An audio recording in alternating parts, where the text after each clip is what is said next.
دکتۆر ڕێواز فایق سەرۆکی پەرلەمانی کوردستان سەبارەت بە ڕووداوەکەی ناحیەی چەمانکێ لە ڕاگەیەندراوەکەی داڵێ لە کاتێکدا زیاد لە قەیران و ناهامەتیەک بەرۆکی کوردستان و خەڵکەکەی گرتووە و ئاسەوارەکانی پەلاماری داعش و قەیرانی دارایی و پەتای کۆرۆنا بە هەموو جومگە و جێگەیەکی هەرێمەکەمانەوە کاریگەری جۆر بەجۆری نەرێنی داناوە. لەم کاتەدا لە هەر کاتێک زیاتر پێویستمان بە تەبایی سیاسی، یەکڕیزی و ئاشتەوایی کۆمەڵایەتی و پێکەوە سازانی نیشتیمانیە.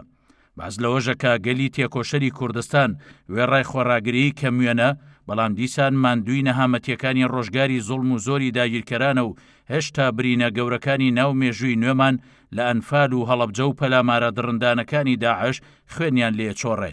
ماک و شوێنەواری شەڕەکانی ناوخۆ لە مێژووی دوور و نزیکماندا نەسراونەتەوە.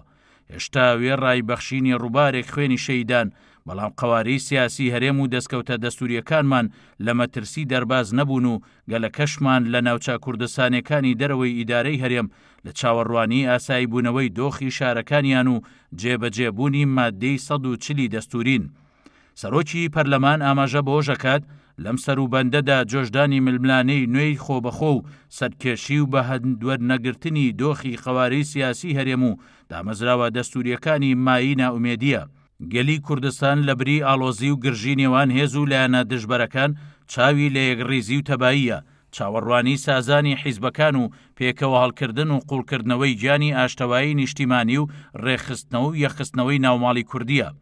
دکتۆر ڕێواز فایق سەرۆکی پەرلەمانی کوردستان سەبارەت بە ڕووداوەکەی چەمانکێ و پێکدادانی پێشمەرگە و گەریلا ڕایەگەێنێ. پەرلەمانی کوردستان کە پێگەی دەستوری ڕەوا و نوێنەری ئیرادەی گەلی کوردستان و مەرجەعی سیاسیەتی هەموو جۆرە شەڕێکی براکوژی و خۆبەخۆی تەحریم و تەجریم کردووە و وەکو تاوانێک دژی بەرژەوەندیە باڵاکانی گەل و خاکی کوردستان دەیبینێ و بۆ هەردۆخێکی گرژی و لە ساتی بوونی هەر کێشەیەکیشدا ڕێگەی دیالۆگی کردووە بە بژاردەی سەرەکی بۆ چارەسەری تەواوی گرفتەکان و لەم هەلومەرجەشدا دەبێ بەرپرسیار بێ لە دەستپێشخەری ئاشتیانە و ڕەخساندنی زەمینەی لێکتێگەیشتن و دوورخستنەوەی ئەگەری شەڕی براکوژی.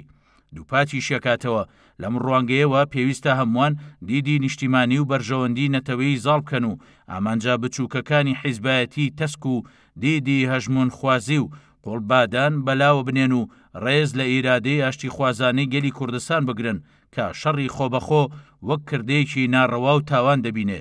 هەوکات سەرۆکی پەرلەمانەشڵێ شەڕ و گرژی و ئاڵۆزی خۆبەخۆ و نەسازانی هێزە سەرەکیە کوردستانەکان لەم ڕۆژگارە دژوارانەی کە ئێستا کوردستان و ناوچەکە و جیهان تیایدا گوزەرەکەن بەڵاو نەهامەتیەکی گەورەیە، بەڵایەک هەمووان تیایدا دەدۆڕین کە ئەمەش تاوانێکە گەلی کوردستان لە بەرامبەریدا بێدەنگ و لێبوردە نابێ.